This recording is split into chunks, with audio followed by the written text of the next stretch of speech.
안녕하세요. 타스 건축사무소의 김윤환 건축사입니다. 오늘 제가 말씀드릴 주제는 철근, 시멘트 값 등 자재비와 노무비가 오른다? 또는 공사비가 내리면 건축을 하겠다 라고 하는 것입니다. 저는 본 채널에서 주로 상가주택, 단독주택 등의 설계와 건축 등에 관한 전문적이고 기술적인 내용과 함께 건축과 관련된 일반적인 이야기, 특히 재테크, 부동산적인 말씀을 드리고 있습니다. 이 두 주제가 상가주택이나 단독주택 등 건축을 하고자 하시는 분들에게 참고가 될 내용이고, 앞으로도 설계와 공사에 관련된 내용도 계속 보완해 나가겠으며, 이러한 내용을 알고 싶은 분들은 본 채널의 초기에 제작된 이러한 영상들이 많으니 참고하시기 바랍니다. 그럼 오늘의 이야기를 시작해 보겠는데, 상가주택이나 일반 건물 등을 지으시려는 분들에게 가장 관심이 많은 부분은 역시 건축의 비중을 많이 차지하는 공사비이고, 또 작년부터 들썩이기 시작한 철근, 시멘트 등 자재비와 인건비의 상승인데, 이러한 자재비와 인건비의 상승이 금년에도 계속되고 있는 것 같습니다. 특히 금년에는 러시아의 우크라이나 침공으로 인해서 글로벌 공급망에 차질이 생겨 시멘트 등 관련된 제품 가격이 상승하고 있는 가운데, 일부 건축주들은 공사비가 오르니 건축을 연기하거나 공사비가 내리면 공사를 하겠다는 사람들도 있는 것 같은데, 오늘은 이런 문제 등에 대해서 다음과 같은 5가지 내용으로 설명을 드리고자 합니다. 아무쪼록 이런 데 대해서 관심이 있으신 분이나 특히 상가주택, 일반 건물 등을 지으시려거나 투자하시려는 분, 또 재테크와 부동산에 관심을 가신 분 등에게 참고가 되리라 생각하며, 먼저 보시기 전에 구독과 좋아요를 남겨주신다면 저에게도 큰 힘이 되어 이러한 영상을 만드는 데 도움이 될 것 같습니다. 그럼 순서에 따라서 첫 번째로 자재 및 인건비가 오르는 이유에 대해서 말씀드려 보겠는데, 물가와 인건비는 매년 오르는 것이 일반적이죠.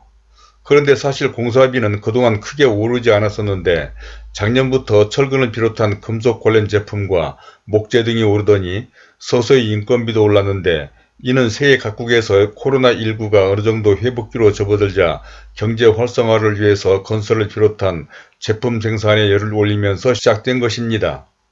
특히 철근 등은 이런 수요와 함께 국내 철강 제조회사의 기계설비 교체 및 가동 중단 등이 겹쳐서 일시적으로 2배 가까이 오르기도 한 것입니다. 그런데 이러한 흐름이 최근에는 우크라이나 사태로 이어져 시멘트 핵심 재료인 유연탄 등은 전쟁 개시 직후 15%가량 급등하기도 했다는데, 러시아산 유연탄은 국내 수입량의 75% 비중을 차지해서 시멘트 값에 영향을 줘 레미콘을 비롯한 관련된 제품 가격의 인상이 불가피해졌다는 것입니다.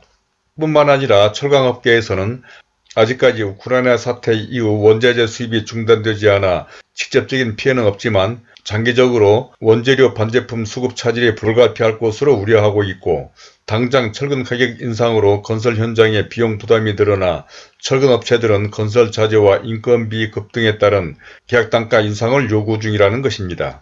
문제는 이번 철강발 가격 폭등이 단기간 해결되기 어렵다는 것으로, 대체 수입선을 확보하더라도 우크라이나 사태로 촉발된 원자재 가격 인상이 해소되기까지는 상당히 시일이 걸 전망이라고 합니다. 이러한 자재값 상승과 함께 노무비의 상승도 만만치 않은 상황인데, 이는 최저임금제와 주 52시간 근무제 등 근로자의 생존권 및 삶의 질 향상을 위해서 근로자에게 일정 금액 이상의 임금을 지급하도록 법적으로 강제하고 있고, 각종 보험과 후생복리 증진 및 노조활동 등으로 인해서 모든 분야의 인건비는 계속 상승하지 않을 수 없는 것이 현실이라는 것입니다. 다음은 두 번째로, 시간이 갈수록 건축은 더 어려워진다 라고 하는 것인데, 이러한 상황이다 보니 요즘은 공사 견적을 하기가 겁이 날 정도인데, 그것은 물량 산출과 함께 각종 자재비 및 인건비 등을 계속 조사해 봐야 하는데, 그때마다 가격 변동을 피부로 느끼기 때문입니다. 예를 들자면 철근 등은 금년 3월 중순만 해도 톤당 110만원 하던 것이 2주 사이에 8만원이 올랐고, 또 이달 말 경에는 톤당 125만원까지 오를 것이라고 예고되었다고 하는데, 이러한 변화는 일반 건축주들이 실감하지 못하는 상황일 것입니다. 그러므로 이렇게 오르는 자재비와 인건비를 적용한 공사비 내역서를 건축주들에게 제출하려는 저희와 같은 업체도 당황스럽고, 이를 받아들게 될 건축주들도 실감하지 못하는 상황으로 그때 건물을 지었어야 했는데 계속 미루다 보니 이런 상황이 되었다고들 하소연하는 이야기들을 많이 듣습니다. 특히 요즘은 자재값이나 노무의 변동도 심한 데다가 해체공사나 흙막이 공사, 특히 착공신고가 예전같지 않아서 공사를 시작하는데 매우 어려운 상황이 되고 있다는 것입니다. 그러니까 최근 발생한 건설 공사장의 각종 안전사고 등으로 기존 건물을 멸실하는 해체공사가 허가제로 바뀌고 심의까지 추가되면서 실제 해체나 흙막이 공사 기간은 일주일 정도에 불과한데 심의와 허가를 받는 데만 거의 한 달 이상이 소요되며 착공신고에는 각종 서류 확인과 특히 안전계획서를 검토하는 데 많은 시간이 소요되어 착공 시기를 놓치는 바람에 자재비는 올라 공사비가 늘어나는 악순환이 계속되어 그야말로 그때 건물을 지었어야 했는데 라는 후회가 자연스럽게 나오는 상황으로 시간이 갈수록 건축이 더 어려워지고 있는 상황 같습니다. 다음은 세 번째로 앞으로 자재비와 인건비가 내릴 것인가 라고 하는 것인데, 이러다 보니 여러 사람들로부터 앞으로 그동안 오른 자재비나 인건비 등이 내려 공사비가 내리지 않을까라고 물어보는 사람들도 많습니다. 물론 안타까운 심정이다 보니 그러기는 하겠고 또 그 누구도 이런 데 대해서는 확실하게 답하기 어려울 것입니다. 그런데 분명한 것은 그동안의 사례를 볼 때 언제 오른 물가나 인건비 등이 내려본 적이 있느냐는 생각을 합니다. 그러니까 오르는 것은 한순간이고 오르는 것은 쉬워도 값이 내리는 것은 특별히 본 적이 없을 정도 아니겠습니까? 또 어떤 사람들은 최근 변수가 된 우크라이나 사태가 진정이 되면 자재값 등이 떨어지지 않겠느냐고 다소 희망적으로 예상하는 사람도 있기는 합니다. 물론 우크라이나 사태는 언젠가 해결될 것이기는 하겠지만 그렇다고 그 사태가 끝났다고 바로 관련된 제품에 영향을 미치지는 못할 것이고 특히 관련된 제품도 시멘트 등 일부 제품에 국한된 것이지 최근 가격이 오르는 철근이나 금속 관련 제품 그리고 목재 등은 우크라이나 사태와는 무관하고 또 많이 오른 인건비 또한 그 사태와는 무관하다는 것입니다. 오히려 진정되어가는 코로나19로 인해서 국내뿐만 아니라 세계 각국 특히 자재 생산과 소비가 집중된 중국에서 경기 진작을 위해서 각종 공사가 늘어나는 추세나 최저임금제와 주 52시간 근무제 등 근로자의 생존권 및 삶의 질 향상과 작업자들을 위한 각종 보험과 후생복리 증진 및 노조활동 등의 영향은 앞으로 더 높아질 것이 분명하기 때문에 이 모든 상황을 고려해 볼 때 사실상 자재비나 인건비가 내려서 공사비가 낮아질 가능성은 거의 없지 않나 싶습니다. 이제 네 번째로 공사비가 내리면 그때 건축을 하겠다라고 하는 것으로 이와 같이 자재비나 인건비 등이 내릴 가능성을 점쳐보는 것과 함께 일부 건축주들은 이렇게 공사비가 오르니 다음에 공사를 하겠다고 하는 사람들도 있습니다. 그러니까 지금은 자재비 등이 올라 공사비가 부담스러우니 공사비가 내리면 그때 공사를 하겠다는 것으로 이렇게까지 생각하는 것이 한편으로는 이해가 되기는 하지만 과연 그렇게 생각하는 것이 현명할 것인가 라는 생각을 해보기도 합니다. 그러니까 평생 제가 설계와 건축을 하면서 공사비가 올랐다고 시작하려던 건축계획을 보류하고 공사비가 내리면 그때 공사를 하겠다는 이야기를 들어본 적이 없기 때문입니다. 물론 공사비란 엄청나게 큰 돈이 들어가는 것이므로 처음 생각했던 자금 계획이 달라져서 건축을 연기하거나 포기할 수는 있겠지만 어느 정도 자재비 등이 올랐다고 공사비가 내릴 때까지 기다렸다가 공사를 하겠다는 것은 위에서 언급한 바와 같이 자재비나 인건비 등이 내려 전체적으로 공사비가 내릴 가능성은 지금까지 사례를 볼 때 그 가능성이 높아 보이지 않기 때문입니다. 특히 시멘트 등 일부 자재는 우크라이나 사태라는 일시적인 상황이 마무리되면 어느 정도 안정될 수도 있겠지만 이 사태와 무관하게 오른 철근이나 목재 그리고 인건비 등은 코로나19 이후 경제가 활성화될 것과 최저임금제나 노조활동, 근로자들의 복지 향상 등의 상황이 인건비에 미치는 영향은 향후에 더 심화될 것이 뻔할 것이며 최근에 더 까다롭고 복잡해지는 착공신고 등 행정 절차도 앞으로 더 어렵고 힘들어질 가능성이 높아질 것 아니겠습니까?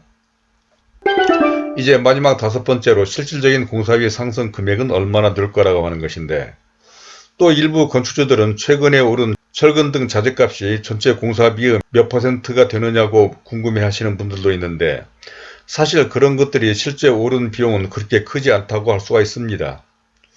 그러니까 자재비나 인건비가 올랐다는 분위기가 심리적으로는 부담스러워 보이기는 하겠지만, 예를 들자면 철근값이 톤당 10만원 정도 올랐다고 한다면 엄청나게 많이 오르는 같이 보이지만, 보통 200평에 4층 철근 콘크리트 구조인 상가주택 등 공업빌딩의 경우에는 철근 물량이 70여 톤 소요되므로 실질적으로 철근값으로 오른 비용은 약 700만원 정도로 전체 공사비에서 차지하는 비중은 0.7 내지 0.9% 정도라고 볼 수가 있습니다.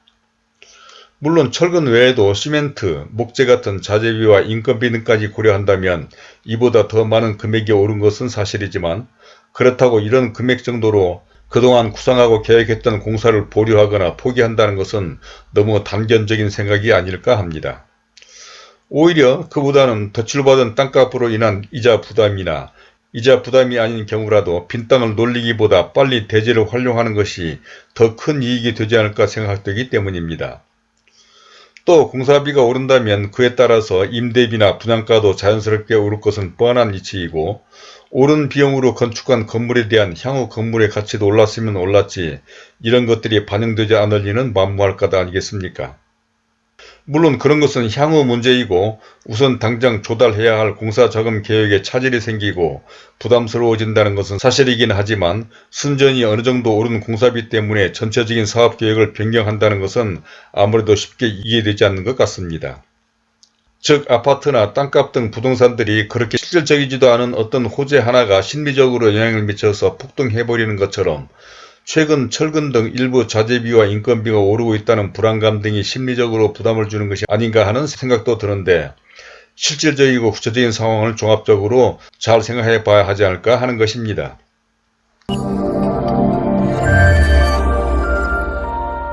자, 이제까지 철근 등 자재비와 인건비가 오르고 있다, 또는 공사비가 내리면 그때 공사를 하겠다는 것 등에 대해서, 첫째로 자재비 및 인건비가 오르는 이유, 두 번째로 시간이 갈수록 건축이 어려워진다, 세 번째로 앞으로 자재비와 인건비가 내릴 것인가 라고 하는 것과, 또 네 번째로 공사비가 내리면 그때 건축을 하겠다, 또 마지막 다섯 번째로는 실질적인 공사 상승 금액은 얼마나 될까라고 하는 것까지 말씀을 드려봤습니다. 부동산이나 물가가 오른다는 것은 모두를 불안하게 하고 부담을 주는 일인 분명합니다. 그러나 사회나 경제 구조로 볼 때 매년마다 물가나 인건비는 오르고, 특히 코로나나 우크라이나 사태 등과 같은 일시적인 상황은 이런 물가 상승에 큰 영향을 미치기도 합니다. 그런데 위에서 잠깐 언급한 바와 같이 그동안은, 그러니까 최근 10여 년 정도를 뒤돌아볼 때 공사비는 그렇게 많이 오르지 않았다고 볼 수가 있습니다. 그런데 이렇게 큰 변동이 없던 공사비가 작년 중반기부터 철근값이 배나 오르고 덩달아서 목재 등과 인건비가 오르는 추세이긴 하지만, 사실 그동안 폭등한 아파트값이나 전세를 비롯한 임대료 등에 비하면 최근에 오른 공사비는 그렇게 크게 부담스러울 정도는 결코 아니라고 생각합니다. 오히려 이렇게 폭등한 임대료 등으로 요즘은 과거에 비해서 임대를 목적으로 하는 상가주택이나 일반 건물 등을 건축하는데 훨씬 좋아진 환경이 아닌가 생각도 되는데, 혹시 이런 데 대한 의견이나 경험담 또는 궁금한 점, 그리고 이런 문제 등과 함께 기타 다른 건축 등에 관해서 좀 더 구체적인 상담이 필요하신 분들은 본 영상 아래 더보기에 적어둔 제 이메일 또는 전화로 연락을 주시기 바랍니다. 그러면 그런 점 등에 대해서도 좀 더 자세한 설명을 해드리도록 하겠고, 또 구독과 좋아요를 눌러주신다면 본 채널에 관련된 다른 많은 참고 영상들을 보실 수도 있으며, 화면 왼쪽에 제가 추천하는 이 영상들도 꼭 참고해 보시길 바라면서 오늘은 이것으로 줄이도록 하겠습니다. 감사합니다.